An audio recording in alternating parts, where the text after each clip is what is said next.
Hello lovely buddies, तो welcome back. ये इस ड्रामे की उर्दू हिंदी एक्सप्लेनेशन का पार्ट 10 है और 10th एपिसोड की शुरुआत वहीं से करेंगे जहां पर 9th एपिसोड का एंड किया था। अगर आप लोगों ने अभी तक बाकी पार्ट्स को वॉच नहीं किया है तो आई सजेस्ट कि बाकी जरूर वॉच कर लें। सभी वीडियोस का लिंक मैंने डिस्क्रिप्शन और आई बटन पर डाल दिए हैं। सब क्लास वालों को सुनकर लगता है कि शायद माजून ही और सेल्टन फिजिकली एक दूसरे से फाइट कर रहे हैं, पर वो बॉय इनको बताता है कि मेरा मतलब है इन दोनों के दरमियान एक किस्म की जंग होने जा रही है। दोनों टीमों ने परफॉर्म करने का डिसाइड किया है। जो जीतेगा वही जाकर इवेंट में स्टेज पर परफॉर्म करेगा। जब सब लोग इस बॉय से पूछते हैं कि सेल्टन की टीम में कौन कौन है, तो वो क्लास में आते इस पूरे ग्रुप की तरफ इशारा करता है और सब लोग जल्दी से इनकी पिक्चर लेकर माजून ही और सेल्टन के बीच होने वाली बैटल को सोशल मीडिया पर डिस्कस करने लगते हैं, जिसको डोगो के सपने देखता हायोंग भी देखता है। माजून ही जाकर वाइस प्रिंसिपल को अपने और सेल्टन के ग्रुप के बीच में होने वाली बैटल के बारे में बताता है, जिसको सुनकर वाइस प्रिंसिपल के दिमाग के तो पेट ढीले पड़ जाते हैं। अभी तो मुश्किल से मामला संभला था, फिर क्या नई मुसीबत आन पड़ी है। वाइस प्रिंसिपल को ये आइडिया अच्छा नहीं लगता है। एक तो ऊपर से माजून ही लोगों के लिए हुई सिफारिश का डर था कि अगर सेल्टन का ग्रुप जीत गया तो फिर इसके सर पर नए पत्थर पड़ेंगे, और दूसरा ऐसे लग रहा था कि एग्जाम करीब होने की वजह से वो लोग स्टडी को छोड़कर सब लोग इस बैटल शटल पर ज्यादा तवज्जो देने की वजह से फेल न हो जाएं या फिर इनके ग्रेड्स गिर जाएं। पर डोगो और ट्री प्रिंसिपल को तसल्ली देते हैं कि सेल्टन लोगों ने तो ऑलरेडी बहुत ज्यादा मेहनत कर रखी है और माजून ही लोगों ने भी प्रैक्टिस की हुई है डेली की, तो वो लोग इस पर इतना ज्यादा एक्स्ट्रा फोकस नहीं करेंगे और इनकी स्टडी भी इफेक्ट नहीं होगी।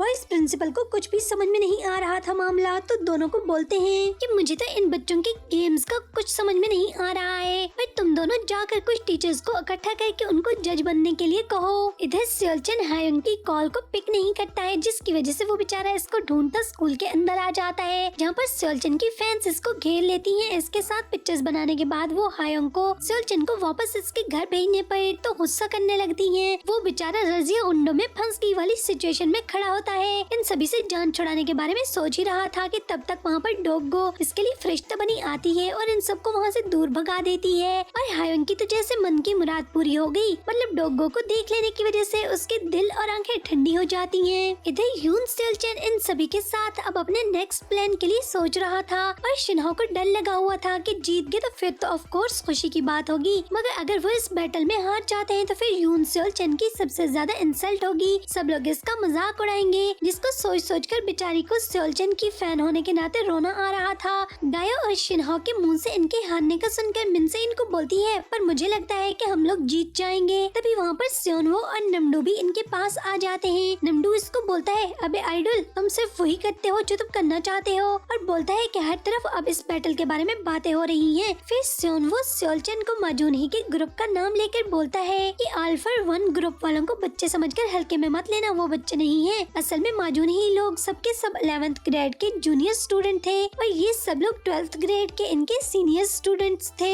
सेओनवो इसको बताता है कि अब तक वो अपनी परफॉर्मेंस से कितने अवार्ड्स भी वन कर चुके हैं और वो लोग इसे सिर्फ खेलकूद और मजाक के तौर पर नहीं करते हैं, मतलब कि वो लोग भी सीरियस हैं। जिसको सुनकर तो सेल्टन भी हंसकर बोलता है कि ये तो और ज्यादा अच्छा हो गया ना, कम से कम इनका कोई लेवल तो है। सुनकर खुशी हुई, अब कंपटीशन करने का मजा ही अलग आएगा कि अगले भी टाकरे की चीज है। जिसको सुनकर तो सेओनवो बोलता है कि मतलब तुम पीछे हटने वाले नहीं हो, इस बैटल को करना चाहते हो। तो उसको चटक कर बोलता है, तुम्हें परेशान होने की जरूरत नहीं है। शिनहाओ जो कि सुनकर काफी ज्यादा वरीड हो जाती है, तो सेल्टन इसको चुप करवाता है कि यार मेरे पर विश्वास रखो, मेरा नाम भी सेल्टन है, मैंने हारना नहीं सीखा है, हार के मुंह से जीत निकाल कर लाता हूँ। तभी सेओनवो बोलता है, ठीक है तो फिर आज से मैं भी तुम्हारी टीम का हिस्सा हूँ। जिसको सुनकर तो सेल्टन बोलता है कि क्या बोला, और सब लोग बाकी भी हैरान होते हैं। पर सेल्टन बोलता है कि मुझे तुम्हारी जरूरत नहीं, जिस पर मिनसे अपना हाथ खड़ा करके बोलती है, मेरा वोट तो सेओनवो के साथ है। फिर नमडू बोलता है कि पहले बताओ तुम दोनों पक्का विन करोगे ना, तो फिर मैं भी इस टीम का हिस्सा हूँ। जिसे सुनकर सबके सब हैप्पी थे। सेल्टन इसको बोलता है कि बोला ना जीतेंगे और पक्का जीतेंगे। फिर किमनाना बोलती है, ठीक है, अगर सब लोग राजी बाजी हो गए हो तो अगला काम करने के बारे में भी सोच लो ना, सिर्फ बातों से तो नहीं जीतेंगे। तो सेल्टन बोलता है कि सबसे पहले तो सेओनवो के बच्चे को अपनी टीम से किक मारते हैं। ये जासूस कहीं का न हो। कि मुझे लगता है कि ये जरूर हमारी सभी की सभी खबरें अल्फा 1 ग्रुप को देने के लिए यहाँ पर आया है। पर वो इसकी बात सुनकर तो सबके सब ना करने लगते हैं। मतलब वो सेओनवो को निकालने के हक में नहीं थे, जिसे देखकर तो सेओनवो इसकी तरफ मुस्कुराता है। तो फिर सेओलचन भी जस्ट लाइक मियां बीवी राजी, तो फिर क्या करेगा, काजी वाली बात हो गई। इधर माजूने की सिस्टर हायोरन इस बैटल के लिए हैप्पी नहीं थी। उसको लगता है कि अगर हमें वाइस प्रिंसिपल ने परफॉर्म करने की परमिशन दे ही दी थी तो हमें सेओलचन के ग्रुप से बैटल वाली बात कहे बिना ही पतली गली से निकल लेना चाहिए था। वो असल में उनको खुद से कमतर समझ रही थी। तभी वहाँ पर शिंजे भागा भागा आकर इन दोनों को सेओनवो के सेओलचन के ग्रुप का ज्वाइन कर लेने के बारे में धमाकेदार न्यूज सुनाकर इन दोनों के होश उड़ा देता है। वो बेचारे जो सेओनवो के लौट आने का वेट कर रहे थे। इधर सेओनवो को सेओलचन के ग्रुप के साथ देखकर तो पूरी क्लास गॉसिप कर रही थी कि क्या सेओनवो का अल्फा 1 ग्रुप से किसी किस्म का फड्डा हो गया है और इनसे बदला लेने के लिए ये सब कुछ कर रहा है। वरना पहले तो वो गाया को बुली होते देखकर भी कुछ नहीं बोलता था। और पूरी की पूरी क्लास सेओलचन की टीम को अल्फा 1 ग्रुप के सामने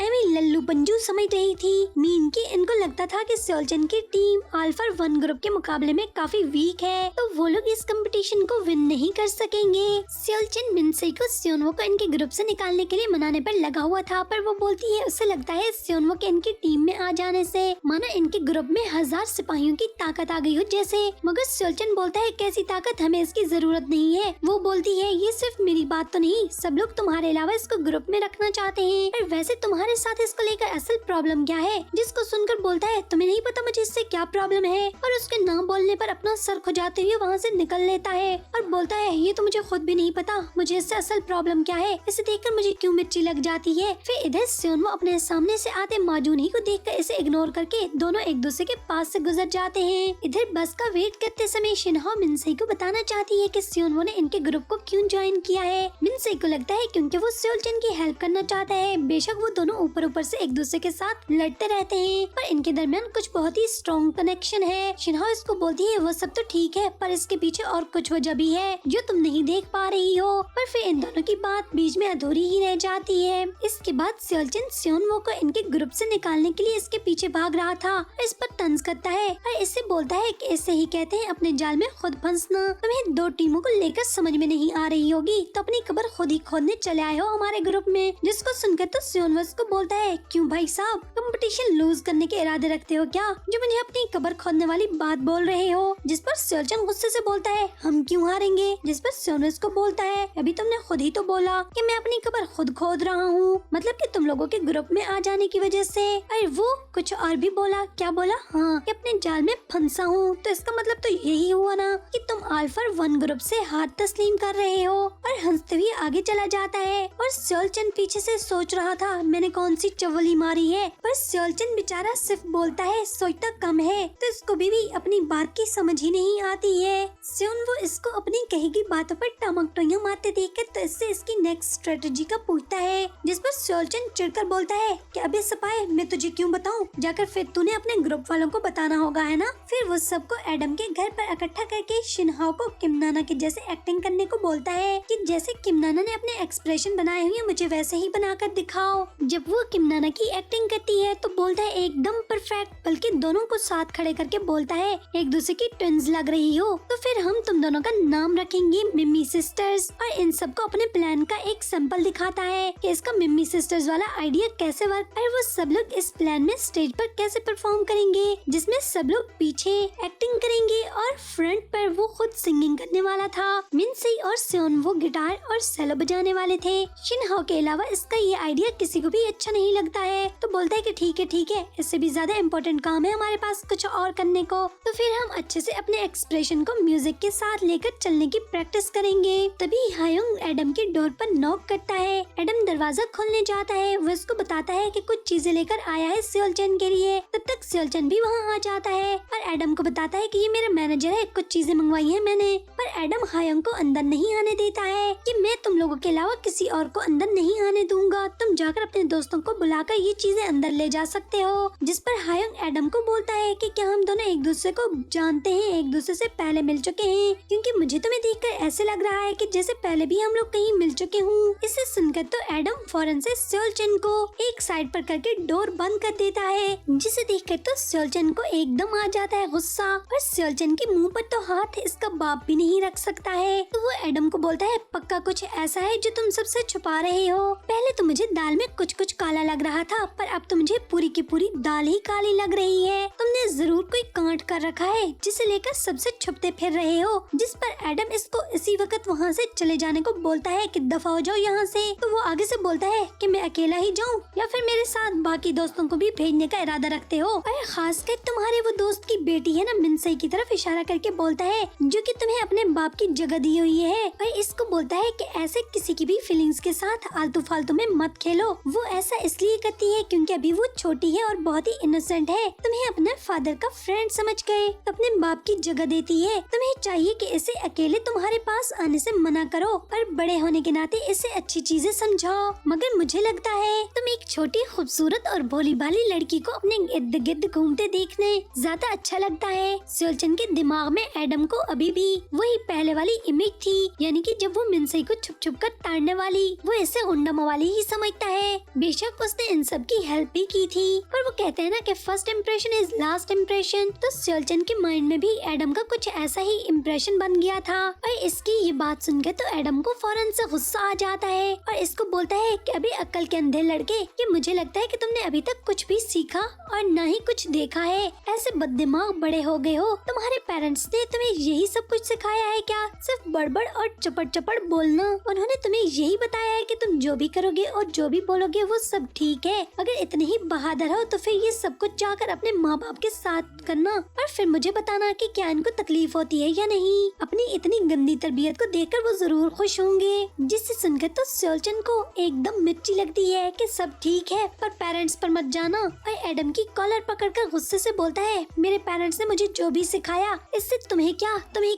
असल में सेलचन से अपने पेरेंट्स की इसकी तरबियत के बारे में सुनकर कुछ बोला ही नहीं जा रहा था। इसे सुनकर तकलीफ हो रही थी कि एडम ने इसके पेरेंट्स की तरबियत पर क्यों उंगली उठाई है। इधर फिर सेलचन ने हायोन के हाथों इन सभी के लिए बहुत ज्यादा खाने की चीजें मंगवाई थी, जिसको देखकर वो सबके सब बहुत ज्यादा हैप्पी थे कि सेलचन रिच होने के साथ साथ काफी ज्यादा दयालु है, जिसे अपने फ्रेंड्स की इतनी ज्यादा फिक्र है। फिर मिनसे बोलती है कि पर वो खुद है कहाँ, जिस पर स्योन वो ऊपर आकर देखता है तो सेलचन ऊपर खड़ा एडम की इसके पेरेंट्स के बारे में बोली गई बातों को लेकर सोच रहा था। इसे अपने दिल में काफी ज्यादा तकलीफ फील हो रही थी। सब सोचकर पर स्योन के बुलाने पर बहाना करता है कि मैं एक आर्टिस्ट हूँ, तो अपने परफॉर्मेंस के बारे में कुछ प्लान करने के बारे में सोच रहा था। और फिर नीचे सबके पास वापस चला जाता है। जब सब लोग टोस्ट करने के लिए अपने गिलास उठाते हैं तो मिनसे अपने गिलास में मिल्क को देखकर पूछती है, मैं क्यों सबसे अलग हूँ? तो सेलचन इससे बोलता है, तुम्हें मिल्क पसंद, और फिर बात अधूरी छोड़ देता है कि मेरा मतलब तुम्हारे कद बढ़ाने के लिए मिल्क जरूरी है, इससे तुम जल्दी बड़ी हो जाओगी। इसलिए इनके ग्रुप में मिनसे सबसे छोटी और वीक थी और सेलचन को इसकी बहुत ज्यादा फिक्र लगी हुई थी। फिर वो सबको बोलता है कि ये टोस्ट हमारी जीत के लिए है, पर स्योन वो बोलता है ये हमारी टीम वर्क के लिए। जिसे सुनकर इन दोनों को रुकते एक दूसरे की तरफ देखते पाकर तो मिनसे जल्दी से बोलती है कि ये दोनों के लिए, हमारे टीम वर्क के लिए भी और हमारी विक्ट्री के लिए भी। जिस पर सब लोग फिर टोस्ट करने लगते हैं। फिर मिनसे के मिल्क पीने के बाद इसके लिप्स पर मिल्क लगा देखकर तो स्योन उसको इशारा करता है, जिस पर मिनसे अपने टंग से ही इस मिल्क को सॉफ्ट करने लगती है। जिसे देखकर तो सेलचन फौरन से इसको आवाज लगाकर रोक देता है, तुम ये सब नहीं कर सकती हो यहाँ पर, क्योंकि इसे ऐसा करते देखकर तो कुछ कुछ इसके मन में होने लगता है बेचारे को। और फिर इसके साथ वहाँ पर और भी बॉयज तो खड़े थे ना,